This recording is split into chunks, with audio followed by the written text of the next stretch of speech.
ಸ್ಥಾನದಲ್ಲಿದ್ದವ ಯಾರು? ಅದಕ್ಕಾಗಿ ಬ್ರಹ್ಮ ಅಂದ್ರೆ ಏನು ನಿಮ್ಗೆ ಕೆಲವು ವಿಚಾರ ತಿಳಿಸ್ಕೊಡ್ಲಿಕ್ಕೆ ಉಂಟು. ಹೌದಪ್ಪ, ಬ್ರಹ್ಮ ಅಂತ ಹೇಳಿದ್ರೆ ಏನು?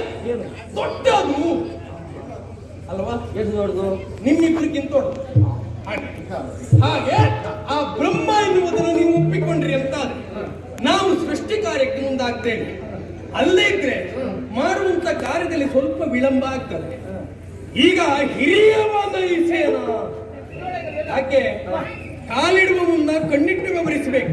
ಮಾಡುವ ಕಾರ್ಯ ಅನ್ನೋದು ಗೊತ್ತಿಲ್ಲ ಅಂತಲ್ಲ, ಆದ್ರೆ ನನ್ನ ಹಿರಿತನವನ್ನು ನನ್ನ ದೊರೆತನವನ್ನು ನೀವು ಒಪ್ಪಿಕೊಂಡ್ರಿ ಅಂತಾದ್ರೆ ಅತಿ ಶೀಘ್ರವಾಗಿ ನಾವು ಮುನ್ನಡಿತೇವೆ. ಅಲ್ಲ, ನಾನೊಬ್ಬ ಉದ್ಯೋಗ ಬಿಟ್ಟೆ ಅಂತಾದ್ರೆ ನಿಮ್ಮಿಬ್ಬರಿಗೂ ಉದ್ಯೋಗ ಇಲ್ಲದೆ ಹೋಗ್ತದೆ. ಅದಕ್ಕಾಗಿ ನನ್ನ ಈ ಉದ್ಯೋಗವನ್ನು ನೀವು ಒಪ್ಪಿ ನಾನೊಬ್ಬ ದೊಡ್ಡವ ಅಲ್ಲ, ನಿಮ್ಮೀರ್ವರಿಗಿಂತ ಅಧಿಕ ನಾನು ಅದನ್ನು ಒಪ್ಪಿದ್ರೆ ಅಂತಾದ್ರೆ ಸೃಷ್ಟಿಕಾರಿ ಈಗ ಬಂತ ಆರಂಭ. ಹೌದಪ್ಪ, ಯಾಕೆ ಹಿರಿಯ ನಾನು ನನ್ನನ್ನ ದೊಡ್ಡದು ಎನ್ನುವ ಹಾಗೆ ನೀವಿಬ್ರು ಒಪ್ಪಿಕೊಂಡ್ರೆ ಸೃಷ್ಟಿಯನ್ನು ಮಾಡುವುದಕ್ಕೆ ಮುಂದಾಗುತ್ತೀಯ.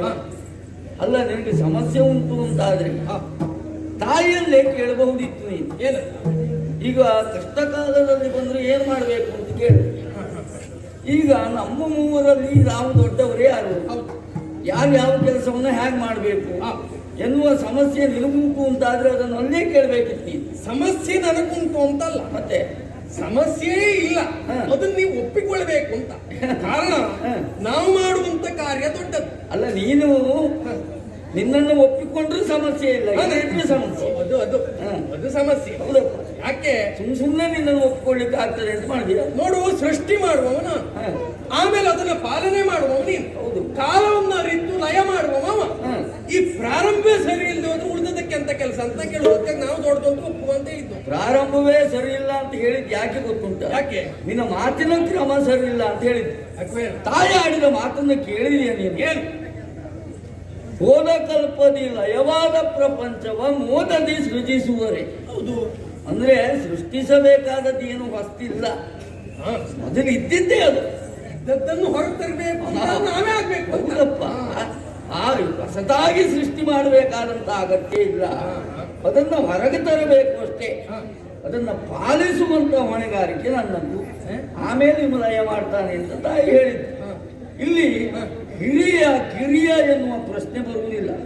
ಮೂವರಿಗೂ ಸಮಾನವಾದಂತಹ ಸ್ಥಾನವನ್ನ, ಯೋಗ್ಯತೆಯನ್ನ, ಕಾರ್ಯವನ್ನ, ನಿರ್ದೇಶನವನ್ನ ತಾಯಿ ಕೊಟ್ಟಿದ್ದಾಳೆ ಅಂತ ಆದ್ಮೇಲೆ ಯಾವುದು ದೊಡ್ಡದು ಯಾವುದು ಸಣ್ಣದು ನನ್ನ ಲೆಕ್ಕದಲ್ಲಿ ಎಲ್ಲರೂ ಒಂದೇ. ಹೌದಪ್ಪ, ಎಲ್ಲ ನಿನ್ನ ಲೆಕ್ಕಾಚಾರದಲ್ಲಿ ಬರುವುದಿಲ್ಲ. ಹಾಗಂತ ನೀನೇ ಹೇಳಿದ ಪ್ರಕಾರ ಅಧಿಕ ನಾನು. ಹೌದೌದು, ಈಗ ಮಾತಾಡಿದ್ದನ್ನೆಲ್ಲ ನೋಡಿದ್ರೆ ಸ್ವಲ್ಪ ನೀನೇ ಅಧಿಕ ಅಂತ ಅನಿಸ್ತದೆ ನಮಗೆ, ಎಲ್ಲ ಕೇಳುವುದಿಲ್ಲ. ಹಾಗಾಗಿ ಬಹಳ ಸುತ್ತ ಮಾತಾಡ್ಬೇಡ. ಇಲ್ಲಪ್ಪ, ನೇರವಾಗಿ ಹೇಳಿದ್ದ. ಹಾಗಾಗಿ ಹೇಳಿದ್ದು ನಾನು, ಇಲ್ಲಿ ಯಾವುದೋ ದೊಡ್ಡದು ಯಾವುದೋ ಸಣ್ಣದು ಎನ್ನುವುದಿಲ್ಲ. ತಾಯಿಯ ನಿರ್ದೇಶನಕ್ಕೆ ಒಡಂಬಟ್ಟು ನಮ್ಮ ಕಾರ್ಯವನ್ನು ನಾವು ಪ್ರಾಮಾಣಿಕವಾಗಿ ಮಾಡಬೇಕಾದದ್ದೇ ಸರಿಯಾದಂತಹ ಕ್ರಮ. ನಿನ್ನ ಕೆಲಸ ನೀನು ಮಾಡು, ನನ್ನ ಕೆಲಸ ನಾನು ಮಾಡ್ತೇನೆ, ನಿನ್ನ ಕೆಲಸ ಇವ ಮಾಡ್ತಾನೆ. ಇದು ಬಿಟ್ಟರೆ ಯಾರು ದೊಡ್ಡವರು ಸಣ್ಣವರು ದೊಡ್ಡಸ್ತಿಗೆ ಒಪ್ಪಿಕೊಳ್ಳುವಾಗಿಲ್ಲ. ಇಲ್ಲ, ನಿಮ್ಮಿಬ್ಬರೊಳಗೆ ತೀರ್ಮಾನ ಆದ್ರೆ ಆಗ್ಲಿಲ್ಲ, ಮಾಡಿದ್ರೆ ಆಗ್ಲಿಲ್ಲ. ಅಲ್ಲ, ತೀರ್ಮಾನ ಆಗಲಿಲ್ಲ. ನಾನಿದ್ದೇನೆ, ಹೌದು ಇರ್ಬೇಕು. ನನ್ನಮ್ಮಪ್ಪನ ಮರೆತು ವ್ಯವಹಾರವನ್ನು ಮುಂದುವರಿಸ್ತಾ ಇದ್ದೀರಿ. ಇಲ್ಲಿ ನಾ ಅಧಿಕ ಅಂದ್ರೆ ಅವ ಎಂತದ್ದು ಅಲ್ಲ ಅಂತ ನೀವೊಂದು ಅಧಿಕ ಆಗು. ನೀವಿಬ್ರು ಮಾತಾಡುವಾಗ ನನ್ನ ಬಗ್ಗೆ ನೀವು ಲಕ್ಷ್ಯವೇ ಕೊಡ್ಲಿಲ್ಲ, ಆದ್ರೆ ಸೂಕ್ಷ್ಮವಾಗಿ ನಿಮ್ಮಿಬ್ರು ಮಾತನ್ನು ಗ್ರಹಿಸಿದ್ದೇನೆ. ನಿಮ್ಮಿಬ್ರು ಬಗ್ಗುವಂತ ಅಕ್ಷ ಉಂಟು ನನಗೆ, ಅಲ್ವಾ? ಅಕ್ಷ ಸುಮಾರು ಇಟ್ಟಿದ್ದೀನಿ ಅಲ್ವಾ? ಓ ಬ್ರಹ್ಮ, ನೀನು ಹೇಳಿದ್ದೇನೆ ನೀನು ಅಧಿಕವ, ನೀನು ಅಧಿಕ ನಾನು ಮಾತಾಡಿ ಸರಿ ಒಪ್ಪಿಕೊಳ್ತೇನೆ ನೀನು ಅಧಿಕ ಅಂತ. ಆದ್ರೆ ಹೇಗೆ ನೀನು ಅಧಿಕ? ನನ್ನಷ್ಟು ನೀನು ಅಧಿಕ ಅಲ್ಲ. ನೀನು ಅನ್ಕಿಂತ ಹೆಚ್ಚು ಅಧಿಕ ಅಂದ್ರೆ ಹಾಗಲ್ವ? ತಾಯಿಯೇ ನನ್ನನ್ನ ಕರೆದದ್ದು ಹೇಗೆ? ಈಶಾ ಎಂಬ ಹಾಗೆ ಅಲ್ವಾ? ಈಶಾ ಈ ಪದದ ಅರ್ಥ ಏನು ಅಂತ ಗೊತ್ತುಂಟ ನಿನಗೆ? ಇಲ್ಲ. ಏನು? ಯಜಮಾನ ಅಂತ ಅರ್ಥ. ಯಾವುದಕ್ಕೆ ಅಂತಿಲ್ಲ, ಎಲ್ಲದಕ್ಕೂ ಅವನೇ ಯಜಮಾನ. ಕೇವಲ ಅಷ್ಟು ಮಾತ್ರ ಅಲ್ಲ, ನನ್ನ ಕಾರ್ಯ ಅಂದ್ರೆ ಹೇಗೆ ಲಯಗೊಳಿಸುವಂತ ಕಾರ್ಯ. ಈ ಲಯ ಪದದ ಅರ್ಥ ಏನು ಗೊತ್ತುಂಟ ನಿನಗೆ? ಹಿಡಿತ ಅಂತ. ಯಜಮಾನಿಗೆ ಹಿಡಿತ ನೋಡಿದ್ಯಾ? ಒಬ್ಬ ಯಜಮಾನನಿಗೆ ಇರಬೇಕಾದದ್ದು ಪ್ರಮುಖ ಲಕ್ಷಣ ಅದು ಹಿಡಿತ. ಹಿಡಿತ ಇಟ್ಕೊಳ್ಬೇಕು. ಯಾವುದು ಇದು? ಯಜಮಾನಿಗೆ ಹಿಡಿತ ಸಿಗುವುದಿಲ್ಲ, ಇವು ಹಿಡಿತ. ಹಾಗಲ್ವ, ಎಲ್ಲದಕ್ಕೂ ನಮ್ಮೊಂದು ಹಿಡಿತ ಉಂಟು ಅಂತ ಅಷ್ಟು ಗಟ್ಟಿ ಇದ್ದೇವೆ ಅಂತ. ಆ ಕಾರಣಕ್ಕಾಗಿಯೇ ತಾಯಿ ನನ್ನಲ್ಲಿ ಹೇಳಿದ್ದು ಈಶಾ ಲಯಗೊಳಿಸುವ ಕಾರ್ಯ ನಿನ್ನದ್ದು ಎಂಬ ಹಾಗೆ. ಕೇವಲ ಅಷ್ಟು ಮಾತ್ರ ಆಗ್ಲಿಲ್ಲ, ನಿಮಗಿಬ್ಬರಿಗಿಂತಲೂ ನಾನು ದೊಡ್ಡವ ಹೇಗೆ ಗೊತ್ತಾ? ಹೇಗೆ? ನಾನು ಮುಖವನ್ನ ಸರಿಯಾಗಿ ಒಮ್ಮೆ ಗಮನಿಸುವೆ. ಬದಲಾವಣೆ ಅಂತ ಗೊತ್ತಾಗಿಲ್ಲ. ಗೊತ್ತಾಗ್ಲಿಲ್ವಾ? ಇಲ್ಲ. ಮೂರನೆಯ ಕಣ್ಣೊಂದು ಉಂಟು. ನಿಮ್ಗಿಬ್ಬರಿಗೂ ಈ ಅಂಗ ಇಲ್ಲ, ನನಗೊಂದು ಹೆಚ್ಚಿನ ಅಂಗ ಉಂಟು. ಒಂದು ವೇಳೆ ನಾನು ಮನಸ್ಸು ಮಾಡಿದ್ದು ಹೌದು ಅಂತ ಆದ್ರೆ ಸಕಲವನ್ನ ಸುಡುವ ಶಕ್ತಿ ನನ್ನಲ್ಲಿ ಉಂಟು. ವಿಕಲಾಂಗ. ವಿಕಲಾಂಗ ಅಲ್ಲ ಅದು. ಅಂಗವಿಕಲ ಅಂದ್ರೆ ಒಂದು ಯಾವ್ದಾದ್ರು ಒಂದು ಹೋಗ್ಬೇಕು, ಊನಾಗಿರ್ಬೇಕು. ಒಂದಕ್ಕಿಂತ ಹೆಚ್ಚು ಉಂಟು ಅಂತ, ಇದ್ದದಕ್ಕಿಂತ ಹೆಚ್ಚು ಉಂಟು ಅಂತಂದ್ರೆ ವಿಕಲಾಂಗ. ನಿಮ್ಮ ಭಾಷೆಯಲ್ಲಿ ನೀವು ಹೇಗೂ ಹೇಳ್ಕೊಳ್ಳಿ, ನಮ್ಮ ಭಾಷೆ ಪ್ರಪಂಚ ಭಾಷೆ. ನನಗಿದ್ದದ್ದು ಹೆಚ್ಚು ಅಂತ ನಾನು ಹೇಳುವುದು. ಹಾಗಾಗಿ ನಾನು ಅದಕ್ಕೆ ಇಬ್ರು ಒಪ್ಕೊಳ್ಳೆ ನನ್ನ ಮಾತನ್ನ. ಸುಲಭಕ್ಕೆ ಆಗುದಿಲ್ಲ. ಅದು ಯಾಕ? ಒಟ್ಟಾರೆ ನೀ ಲಯ ಮಾಡುವ ಪಾಲನೆ ಮಾಡುವುದೆನ್ನುವ ಅದಕ್ಕೆ ಮುಗಿತದ. ಮತ್ತೇನುಂಟು? ಮೊದಲ ಆಗ ಕಳೆದುಕೊಂಡು ನೀ ಮಾಡುವ ಮಾತಿಗೆ ಮಂದನೆ ಇಟ್ಟು ಮುನ್ನಡೆಯುವವ ನಾನಲ್ಲ. ಬ್ರಹ್ಮ ದೊಡ್ಡದು ಅಂತ ಹೇಳುವರೆ ಕಾರಣ ಉಂಟು. ಮೊದಲಾಗಿ ತಾಯಿ ಕರೆದದ್ದು ಯಾರನ್ನ? ಮಗನೇ ಬ್ರಹ್ಮ ಕರೆದದ್ದು ನನ್ನನ್ನು. ಎಲ್ಲವನ್ನ ಒದಗಿಸಿಕೊಡುವಲ್ಲಿ ಮೊದಲಾಗಿ ನೀವು ನಿಂತದ್ದು ನಾನೇ ಅಲ್ವಾ? ನನ್ನ ಪಾಲಿಗೆ ಎಲ್ಲವನ್ನ ಕೊಟ್ಟದ್ದು. ನಿನ್ನಲ್ಲಿ ಹೇಳುತ್ತೇನೆ, ಹೋದ ಕಲ್ಪದಿ ಲಯವಾದಂತ ಪ್ರಪಂಚದ ಉದಾಹರಣೆಯನ್ನು ತೆಗೆದುಕೊಂಡು ನಿನ್ನೆದುರಿಗಿಡು. ಸತ್ಯವ ಸುಳ್ಳು ಅಂತ ನೀನು ಆಲೋಚನೆ ಮಾಡು. ಒಂದು ಮನೆ ನಿರ್ಮಾಣ ಆಗಬೇಕು ಅಂತಾದ್ರೆ ಒಟ್ಟಾರೆಯಾಗಿ ಆಗ್ತದ? ಶ್ರಮ ಎಷ್ಟು ಬೇಕು, ಕಟ್ಟುವ ಮುನ್ನಾಲೋಚನೆ ಎಷ್ಟು ಬೇಕು. ಯಾವತ್ತು ಮನೆ ಕಟ್ಟುವುದಲ್ಲೇ ಸುಲಭದ ಕಾರ್ಯ ಅಲ್ಲ. ಪಂಚಾಂಗ ಎನ್ನುವುದು ಗಟ್ಟಿಬೇಕು ಅಲ್ವಾ? ಪಂಚಾಂಗ ಗಟ್ಟಿ ಇಲ್ವಾ ಮನೆ ನಿಲ್ಲುವುದಿಲ್ಲ. ಅದಕ್ಕಾಗಿ ಪಂಚಾಂಗವನ್ನು ಸರಿಯಾಗಿ ನೋಡಿಯೇ ಮನೆಯನ್ನ ಕಟ್ತಾರೆ. ಈ ನಮ್ಮ ಮೂವರ ಕಾರ್ಯದಲ್ಲೂ ಹಾಗೆ. ನಾನು ಪಂಚಾಂಗ ಇದ್ದ ಹಾಗೆ, ನಾವು ಗಟ್ಟಿ ಇದ್ದ ಹೊರತು ನಿಮ್ಮ ಕಾರ್ಯ ಸುಲಲಿತ ಆಗುದಿಲ್ಲ. ನಾವೆಲ್ಲಿಯಾದ್ರೂ ಗಟ್ಟಿತನ ಬಿಟ್ಟೆವ ನಿಮ್ಮ ಕಾರ್ಯ ಕೊಳ್ಳಾಗಿ ಹೋಗ್ತದೆ. ಅದಕ್ಕಾಗಿ ನಾವು ಒಂದು ಅತಿ ಪಂಚಾಂಗ ಬೇಡ ಬಿಡು, ಅದನ್ನು ಬಿಡು. ಮತ್ತೊಂದು ಉದಾಹರಣೆ ಹೇಳ್ತೇನೆ. ತಾಯಿಗೆ 3-4 ಜನ ಮಕ್ಕಳಿರ್ತಾರೆ. ಮನೆಯಿಂದ ತಾಯಿ ಹೊರಗೆ ಹೋಗುವ ಸಂದರ್ಭ ಮೊದಲಾಗಿ ಕರೆಯುವುದು ಯಾರನ್ನ? ಹಿರಿಯ ಮಗನನ್ನ ಕರೆದು ಹೇಳುವುದು, ಮಗನೇ ಈ ಹೊತ್ತೇ ದಿವಸ ನಾನು ಇರುವುದಿಲ್ಲ, ನಾನು ಬರುವನಕ ಉಳಿದವರ ಹೊಣೆಗಾರಿಕೆ ನಿನ್ನದ್ದು ಅಂತ ಹೇಳಿ ಹೋಗ್ತಾಳೆ ಅಲ್ವಾ? ತಾಯಿ ಇಷ್ಟೊಂದು ಕರುಣಿಸಿಕೊಟ್ಟ ಮೇಲೆ ನನ್ನನ್ನ ಕರೆದು ಆಡಿರುವಂತ ಮಾತದೇ ಅಲ್ವ? ಸೃಷ್ಟಿಸುವಂತ ಕಾರ್ಯ ನಿನ್ನದ್ದು ಮಗನೇ ಅಂತ. ಈಗ ತಾಯಿ ನನ್ನಲ್ಲಿ ಆ ರೀತಿ ಕರೆದು ಹೇಳ್ತಾರೆ ಅಂತಾದ್ರೆ ಇವರಿಬ್ರು ಬಹಳ ಸಣ್ಣವರು ನಿನ್ನೆದ್ರಿಗೆ, ಇವರನ್ನು ಸರಿದೂಗಿಸಿಕೊಂಡು ಹೋಗುವ ಕಾರ್ಯ ನಿನ್ನದ್ದು ಅಂತ ಸೂಕ್ಷ್ಮವಾಗಿ ಹೇಳಿದ್ದು, ಅದನ್ನು ನೀವು ಗ್ರಹಿಸಲಿಲ್ಲ. ಹೌದೌದು. ಅದಕ್ಕಾಗಿ ನಿಮ್ಮಲ್ಲಿ ಹಿರಿಯವನ ಪ್ರಭುತ್ವವನ್ನು ಒಪ್ಪಿಕೊಂಡ್ರಿ ಅಂತಾದ್ರೆ, ನಾನು ದೊಡ್ಡವ ಅಂತ ಹೂ ಹಾಕಿದ್ರಿ ಅಂತಾದ್ರೆ ಸೃಷ್ಟಿ ಕಾರ್ಯ ಪ್ರಾರಂಭ. ಇಲ್ಲ ಸ್ವಲ್ಪ ವಿಳಂಬ. ಬ್ರಹ್ಮ ಹೌದು. ಅದಕ್ಕೂ ಮೊದಲಾಡಿದ ಮಾತಿನಿಂದ ಲಕ್ಷಕ್ಕೆ ಬರಲಿಲ್ವೇನು? ಹಾಗೇ ದೊಡ್ಡದು ಅಂತ ನೀನು ಗ್ರಹಿಸುವುದಿದ್ರೆ ತಾಯಿ ಮೊದಲಾಗಿ ಹೇಳಿದ ಮಾತೇನು ಗೊತ್ತುಂಟ? ಏನು? ಹರಿಹರ ಬ್ರಹ್ಮಾದಿಗಳೇ ಆಲಿಸಿ ನೀವು ಅಂತ ಹೇಳಿದ್ರು. ಆ ಕಡೆ ಅವಾಗ ಹೆಚ್ಚು ಲಕ್ಷ ಹಾಕಿ. ಹೌದು, ಅದಕ್ಕಾಗಿ ನಾನು ಲಕ್ಷ ಇಟ್ಟು ಕೇಳಿದ್ದೇನೆ. ಹೌದಪ್ಪ, ಈಗ ಅದರಿಂದ ದೊಡ್ಡದು ಎನ್ನುವ ಹಾಗೆ ನಿರ್ಣಯ ಮಾಡ್ಲಿಕ್ಕೆ ಆಗಲಿಲ್ಲ. ಮತ್ತು ಉದಾಹರಣೆಯನ್ನು ಕೊಟ್ಟೇನೆ. ಒಂದು ಮನೆಯ ಪಂಚಾಂಗ ಗಟ್ಟಿ ಇದ್ದಾಗ ಮಾತ್ರ ಆ ಮನೆಯನ್ನು ಸರಿಯಾಗಿ ನಿಲ್ತದೆ. ಅಲ್ಲ ಅಂತ ಹೇಳುವುದೇ ಅಲ್ವಾ? ಸರಿ ಮಾತು. ಹಾಗಂತ ದೊಡ್ಡವಲ್ಲ ಅದಲ್ಲ. ಯಾಕೆ ಗೊತ್ತುಂಟ? ಮನೆ ಪಂಚಾಂಗ ಗಟ್ಟಿಯಾಗಿಯೇ ಬೇಕು ನಿಜ.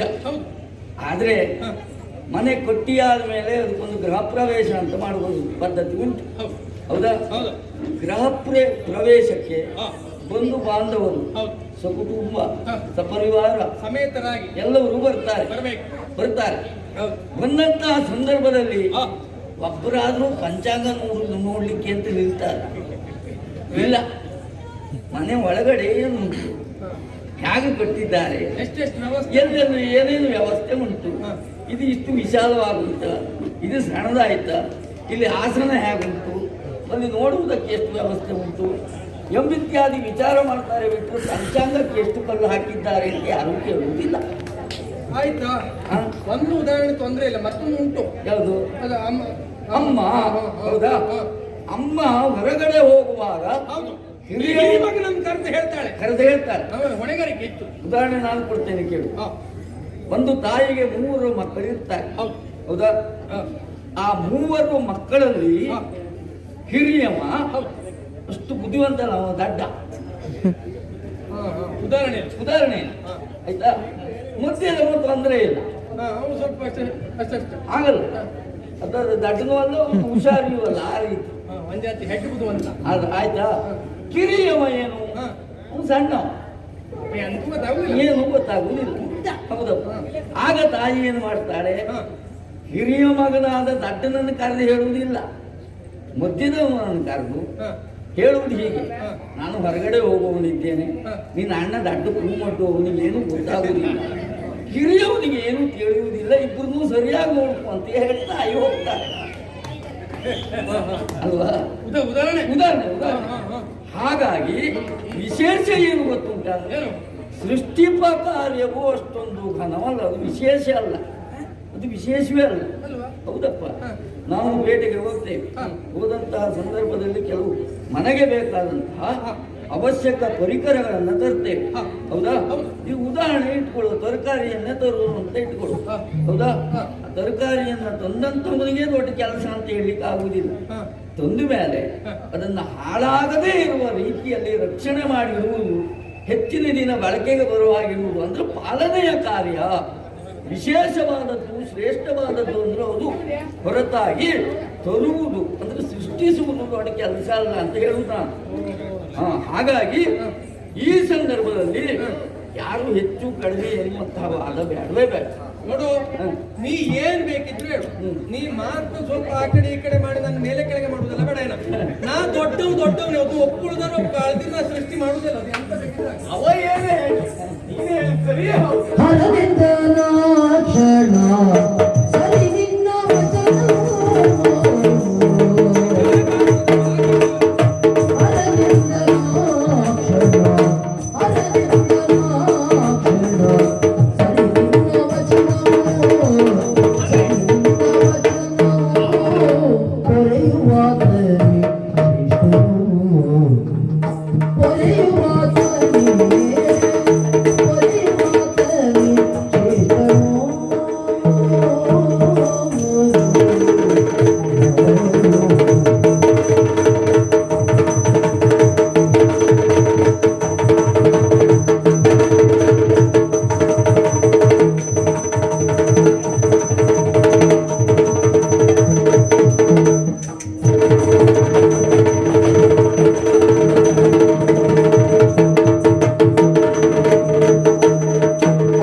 ಬ್ರಹ್ಮ, ನೀ ವಾದದಿಂದ ಹಿಂದೆ ಸರಿ.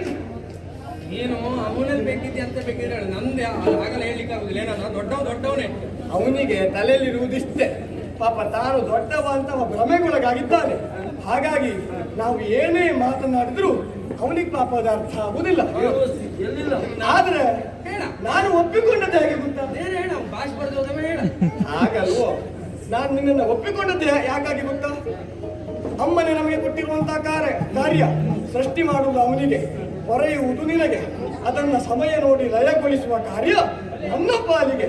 ಈ ಸೃಷ್ಟಿ ಮಾಡುವ ಕಾರ್ಯ ಇರಲಿ, ಲಯಗೊಳಿಸುವಂತಹ ಕಾರ್ಯವಿರಲಿ, ಇದು ಬಹಳ ಹೆಚ್ಚೊತ್ತಿನ ಕಾರ್ಯ ಅಲ್ಲ, ಆ ತಕ್ಷಣಕ್ಕಾಗುವುದು. ಆದ್ರೆ ಸೃಷ್ಟಿ ಮಾಡಿದ್ದನ್ನ ಹೊರೆಯುವುದು ಬಹಳ ಹೊತ್ತಿನ ಕಾರ್ಯ ಹೌದು, ಬಹಳ ಸಮಯ ಬೇಕು ಅದಕ್ಕೆ. ಸುದೀರ್ಘವಾದಂತ ಕೆಲಸ ಯಾವುದು ಅಂತ ಕೇಳಿದ್ರೆ ಹೊರೆಯುವ ಕಾರ್ಯ ಹೌದು. ಈಗ ಅವನು ವಾದ, ನಾನು ಮೊದಲು ಅಮ್ಮ ನನಗೆ ಪ್ರಥಮವಾಗಿ ಹೆಸರು ನೆಟ್ಟಿದ್ದಾಳೆ ಎಂಬುದಾಗಿ ಅಲ್ವಾ? ಈಗ ನೀನೇ ಯೋಚನೆ ಮಾಡು. ಒಂದು ಕಡೆಗೆ ನಾವು ಊಟಕ್ಕೆ ಹೋದದ್ದು ಹೌದು ಅಂತಾದ್ರೆ ಪ್ರಥಮವಾಗಿ ಬರುವುದು ಯಾವುದು? ಬಾಳೆ ಎಲೆ, ನಂತರದಲ್ಲಿ ಉಪ್ಪು ಉಪ್ಪಿನಕಾಯಿ ಎಲ್ಲದೂ ಬರ್ತದೆ. ಆದ್ರೆ ಸಂಪೂರ್ಣವಾಗಿ ಊಟ ಮುಗಿದ ಮೇಲೆ ತೆಗೆದುಕೊಂಡು ಹೋಗಿ ತಿಪ್ಪೆಗೆ ಎಸೆಯುವುದು ಯಾವುದನ್ನ? ಅದಾವ. ಅವನಿಗೆ ಅದು ಇನ್ನೂ ಗೊತ್ತಾಗ್ಲಿಲ್ಲ ಪಾಪ. ಕೇವಲ ಅಷ್ಟು ಮಾತ್ರ ಅಲ್ಲ, ಖಾಲಿ ಹಾಳೆ ಅಂತಾದ್ರೆ ಬರಿಬಹುದು, ಬರೆದ ಹಾಳೆ ಅಂತಾದ್ರೆ ಅದನ್ನು ಸರಿಯಾಗಿ ಓದಬಹುದು. ಈಚಿದ ಹಾಳೆಯನ್ನು ಏನೂ ಮಾಡ್ಲಿಕ್ಕೆ ಆಗುವುದಿಲ್ಲ, ಓದ್ಲಿಕ್ಕೆ ಆಗುದಿಲ್ಲ, ಬರೀಲಿಕ್ಕೆ ಸ್ಥಳ ಇಲ್ಲ ಅಲ್ವಾ? ಅಂತ ಹಾಳೆ ಅವ. ಅವನಿಗಿನ್ನೂ ವಿಷಯ ಗೊತ್ತಾಗ್ಲಿಲ್ಲ. ಆದ್ರೆ ನಿನ್ನ ಮಹಿಮೆಯನ್ನ ಚೆನ್ನಾಗಿ ಬಲ್ಲಂತ ನಾನು ಎರಕವಾಗುವುದಕ್ಕೆ ಖಂಡಿತ ಸಿದ್ಧನಿದ್ದೇನೆ. ನಿನ್ನಲ್ಲಿ ಐಕ್ಯವಾಗಬೇಕು ಎಂಬಾಗಿ ಭಾವಿಸಿಕೊಂಡಿದ್ದೇನೆ.